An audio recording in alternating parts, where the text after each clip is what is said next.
Over the years, I have seen hundreds of girls who have checklists for the perfect mate. It almost always has something to do with height and bank account. I have even heard of the 6 and 6 test. That means he has to be over 6 feet tall and make 6 figures a year. However, none of these superficial things have anything to do with having a great long-term relationship or marriage. If you concentrate on them too much, you may eliminate many great men who are under 6 feet or make less than 6 figures right now. Besides having an open mind, here are 7 things you can put on your perfect man checklist that really will make a difference. He has a good sense of humor. Let's face it, we all get into situations where things go wrong and we can either cry or laugh about it. A guy who can laugh in these situations will make your life so much better. I remember one day me and my husband were driving in a Jeep up in the Andes.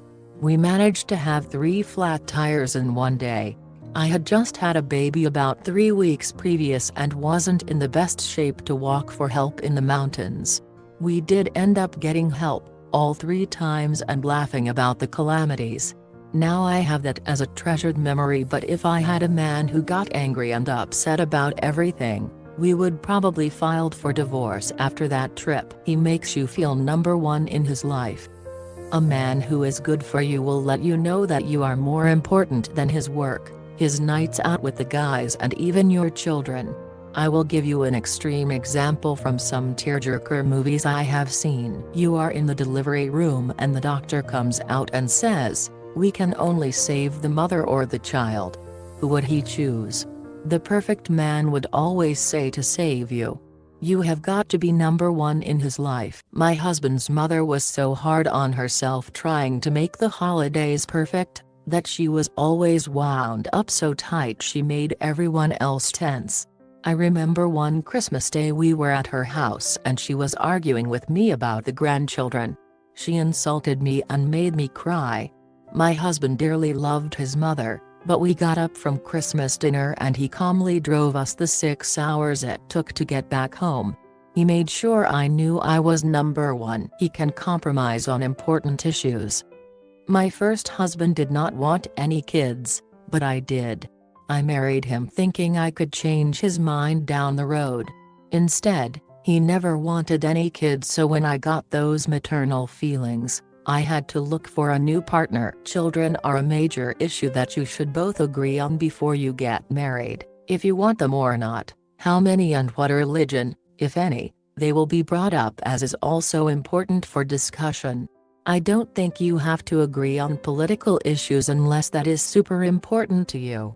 My husband and I always cancel out each other's votes and always disagree, but our relationship is more important than political issues. He owns up to his mistakes and apologizes.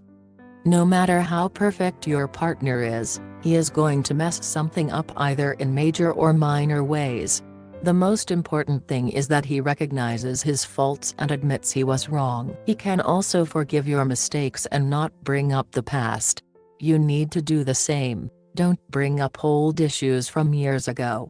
One couple having trouble we just talked with said that whenever they argued, the wife brought up his infidelity from before their marriage 15 years ago. Forgiving and forgetting is a crucial part of a good relationship. Nobody is perfect and they would bore us to tears if they were. So if a man sees himself as always being right and you always being wrong, he is not a keeper and will damage your self-esteem in the long run. He can support himself. This man is making enough to support himself without help from daddy, mama, you or a rich friend. This guy might be very wealthy, but if his father disowned him tomorrow, could he make enough money to live well on his own? If not, he will be forced to do whatever his daddy wants and not what you want, or maybe even what he himself wants to do. I have seen the case of men who cannot support themselves. With couples where the wife or maid makes a lot more money than the man, she can sometimes get resentful that she is paying for trips, dinners and other luxuries, or the man may actually resent her for supporting them both. The situation is more tolerable if you both accept that you make much more money than him, But he should at least make enough money to take care of himself and occasionally treat you or buy you things.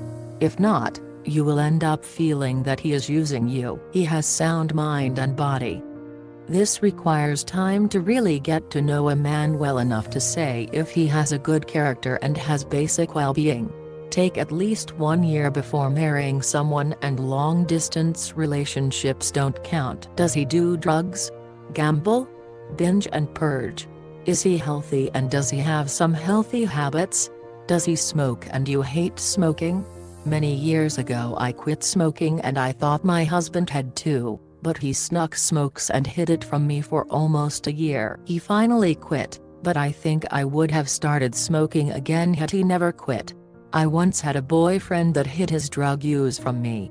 He was actually shooting up in the bathroom, and it took me a long time to figure it out, since that was the last thing I would have expected. If a guy is in active addiction or early recovery, I would wait till he has been clean at least a year before trying to be in a relationship. Likewise, if you are an ex-smoker or drug user or recovering alcoholic, you need to stay far away from men that are a bad influence on you. You have chemistry together. A guy may look good on paper or computer screen, but for some reason he doesn't turn you on. You may slowly build up appreciation for him, but if after a while you still think of him as a brother or stay in the friend zone, you are not doing either one of you any favors by staying together. You need to have some sexual and romantic feelings for him. You also need a man who works to make sure you are satisfied. Don't ever stay in a relationship with a man who only cares about his own pleasure. I know a lot of guys have bought into the porno movie idea that a woman will be in ecstasy if he only pumps away long enough. Most women have to have oral stimulation and touching and a lot of patience to have an orgasm. If a guy isn't willing to put in the work now, he definitely will ignore your sexual needs 2 or 3 years down the road. I know women who have never had an orgasm and blame themselves. If a man cares enough and takes enough trouble to build a trusting relationship, there is a way you can have an orgasm. A good man will realize that it is not like in the movies, and a woman needs some romance and foreplay. I hope you like this video, so don't forget to subscribe our channel, and thanks.